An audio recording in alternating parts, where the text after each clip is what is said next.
I finally played Devil May Cry, or DmC, and I have a few choice words for this game. I'm gonna go ahead and play it now. See you guys at the very end of this Defeationist episode. Welcome to episode 6, guys. Holy cow. Holy cow.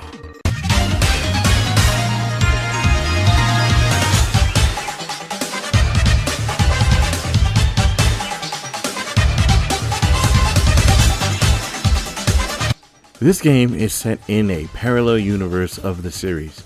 You know, so kinda weird when it comes to that.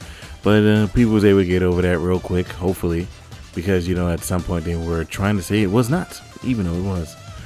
The game's story takes place in Limbo City, a modern-day city secretly controlled by all-powerful demons, manipulating humanity through comforts of life, with demons themselves riding in a parallel plane called Limbo.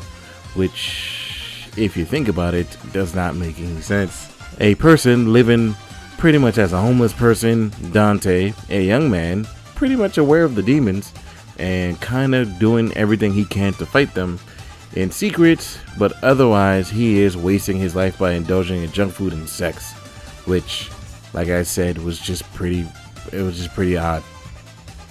One day, Dante is warned by a young woman named Kat that he is definitely in danger. Just as that happens, a hunter demon drags him into Limbo and destroys his trailer, and you get an Austin Powers gag scene for some reason, like I needed to see it.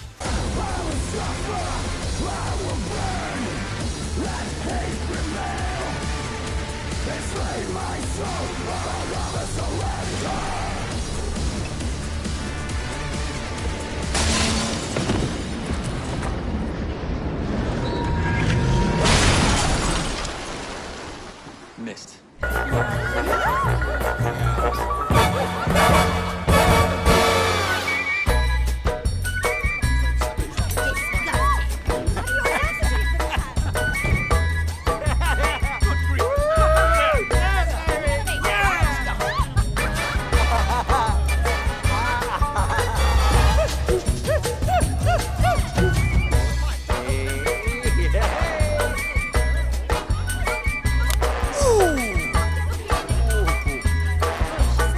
Pretty much, Dante returns to the human world, accepts Kat's offer to meet with her boss, and guess who her boss is?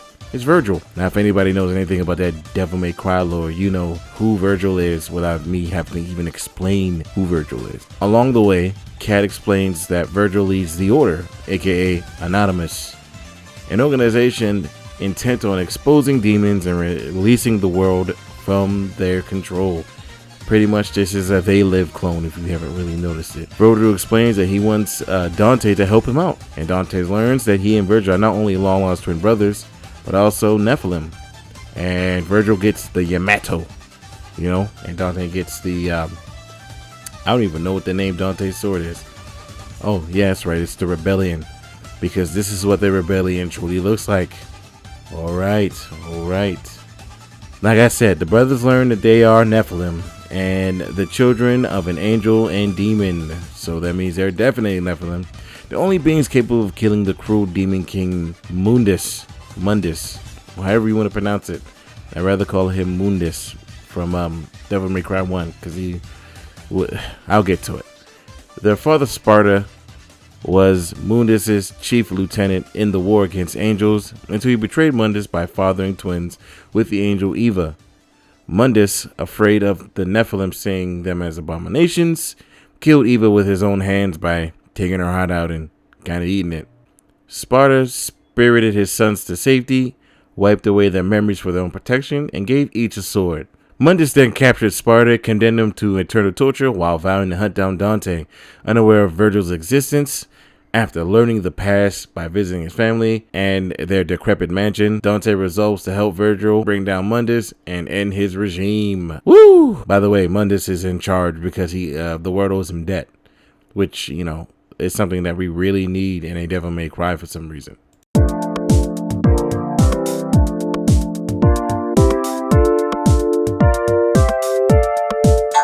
So obviously, you do get to control the role of Dino as he uses his weapons and his powers to fight against a bunch of the demons and sometimes cameras. Just like in previous games in the series, Dante can perform combos by attacking with his sword, the quote-unquote rebelling and shooting his twin pistols, quote-unquote ebony and ivory. New to this series are modifiers to Dante's moveset, aka you got the angel stance and the demon stance, which I don't know why they did this. To be completely honest with you, it is not the best thing they could have done when it comes to the game. Usually in the previous Devil May Cry, they allow you to simply just change to the weapon you want to use, but it also adds to a certain problem that I had with one of the gameplays. It's the fact that you have to hold down the button just to use one of the other weapons instead of just switching to one of the other weapons. While I'm not saying holding the triggers or holding whatever button you modified it to is bad,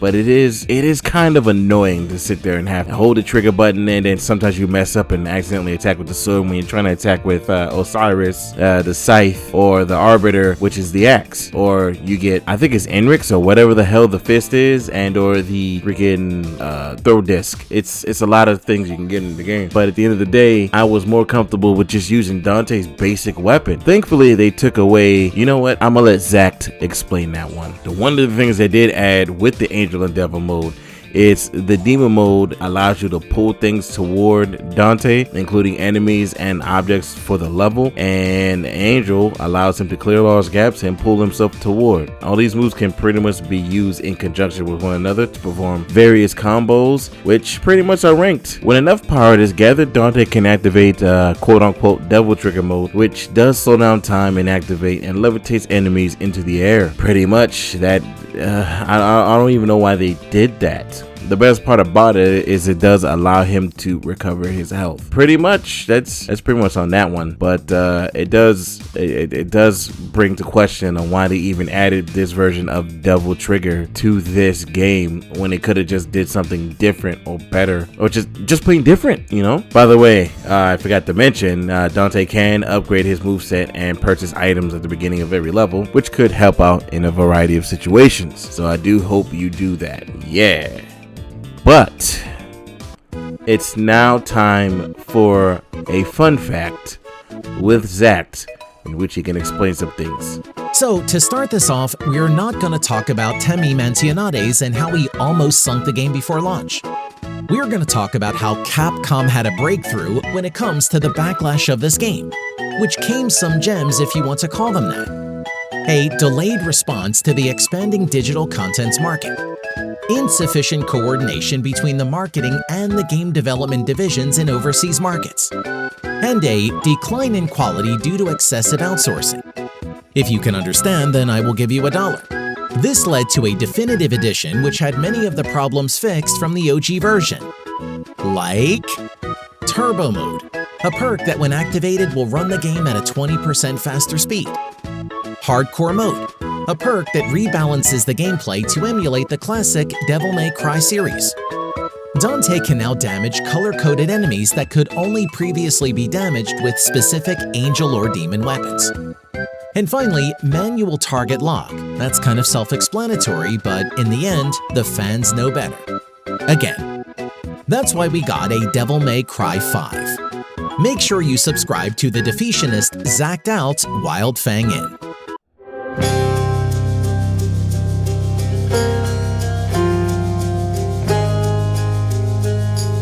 The grind isn't really too much in this one. The grind is really just trying to beat the game without losing your sanity to the story. Not gonna lie, not really easy on this one, but I can see if anybody can get over that nonsense. But when it comes to simply the grind of the gameplay, that's where we have to slightly differ what I have to say. Pretty much is trying to get through the game of certain enemies when they're weak to certain weapons or how to beat them in certain battle tactics. And the game does kind of tell you how to beat a lot of enemies, but you can also figure it out on your own without, having a tutorial on to tell you how to beat a lot of the enemies. But other than that, there's just not too much that you have to do with this game.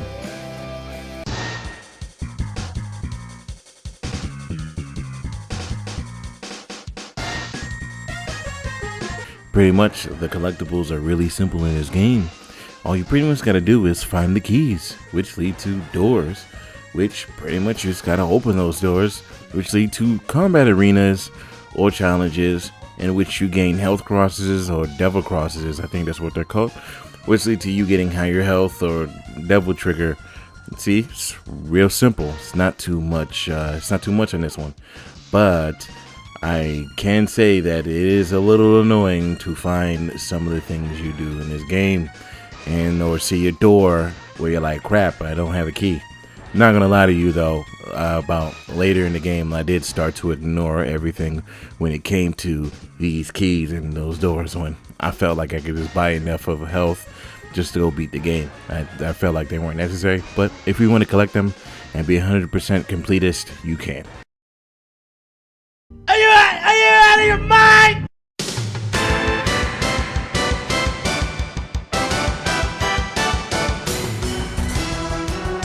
Back at the safe house, Ken informs the twins on what she learned while being held captive at Silver Sacks Tower, where she used her astral projections to snoop around in limbo. With this information, she makes and helps the brothers with one final attempt to reach Mundus, with Dante going in the front, Virgil sneaking in. The two make their way through the Furnace of Souls, tasked with drawing Mundus away from the Hellgate, which is a giant gate around Mundus that he sits around all day, which kinda doesn't make any sense. Anywho, he infuriates the Demon King with snide comments about demonkind, and particularly Mundus, his child, which was killed off early in the game due to, yeah.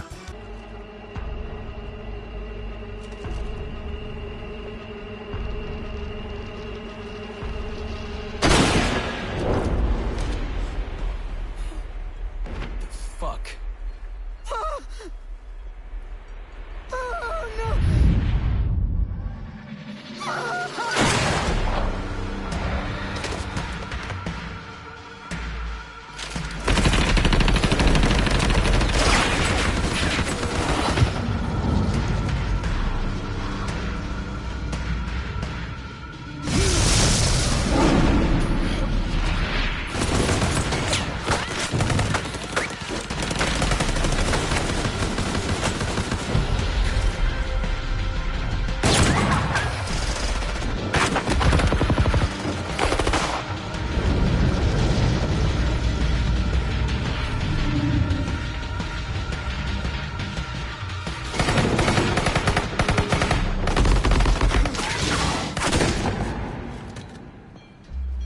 The hell did you do that for? I had to. You don't fuck with a god.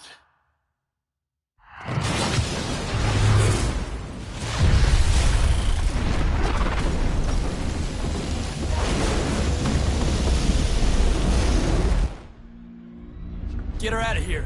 Go!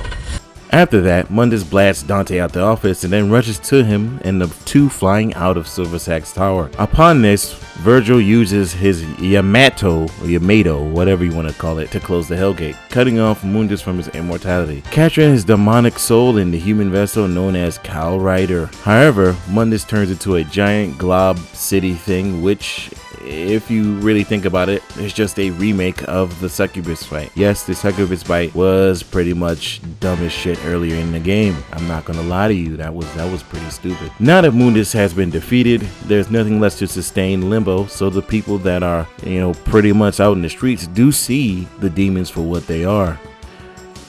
After that, Dante, Cat, and Virgil look over the city.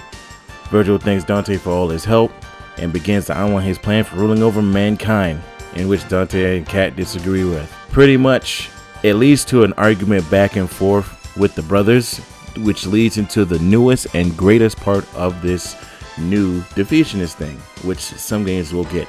This one is the final boss.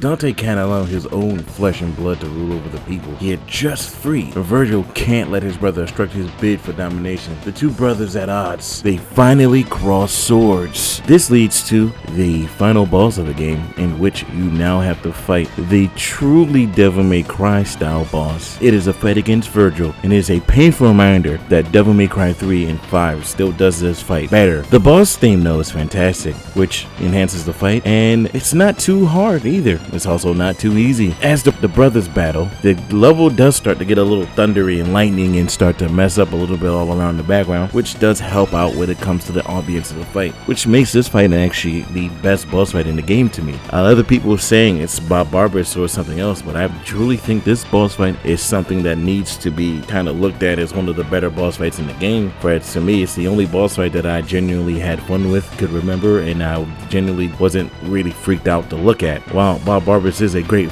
boss fight, it is genuinely kind of eye-killing for me because I am colorblind, so it kind of hurts, but I mean, to each his own. For me, Virgil had the best boss fight in the game. It was truly a boss fight. At the very end of the boss, Virgil finally unleashes his Devil Trigger, which is just doppelganger from the other games, in which you have to build up your meter for your Devil Trigger and finally end the fight with Virgil. At the end of the battle, Dante does plead with his brother or let him know that he had no choice to unleash the devil inside him and run Virgil through with his rebellion. Unsure what to do, Dante has forced Virgil to the ground, impaling him with his sword until Cat begs him not to kill him. Sheathing his sword, Dante helps Virgil to his feet and declares that the world is under his protection. Virgil responds that his brother has chosen the wrong side and then that he will never be human. Opening a rift with Yamato, Virgil, quote unquote, mutters, "I love you, brother," before disappearing into the portal. Pretty much, like I said, the boss fight that this was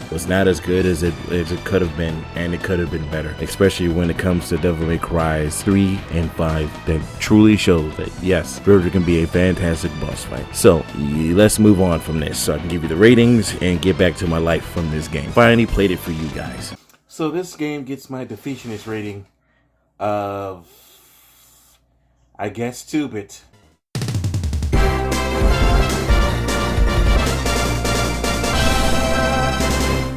I truly like the game, but from what I got through this game, the story is just abominable. It's not good. It's just not good. So that being said, yeah, I'd say 2-bit. It's not the best, and you know, my 2-bit rating, it just means just 2-bit. So I hope you guys enjoyed this episode, of course. This is a long time coming out, of course, and I finally decided to do it. Hope you guys enjoyed it. I hope you guys enjoy it. This was kind of a long one being made to kind of complete the game, seconds, but it just took me a bunch of courage to just even do the review or edit it up. But I finally edited it up and it's good to go. That being said, I'll catch you guys on the flip side. See you in the next one. I probably would start spoiling these a little bit later, but Jesus Christ. Alright, guys.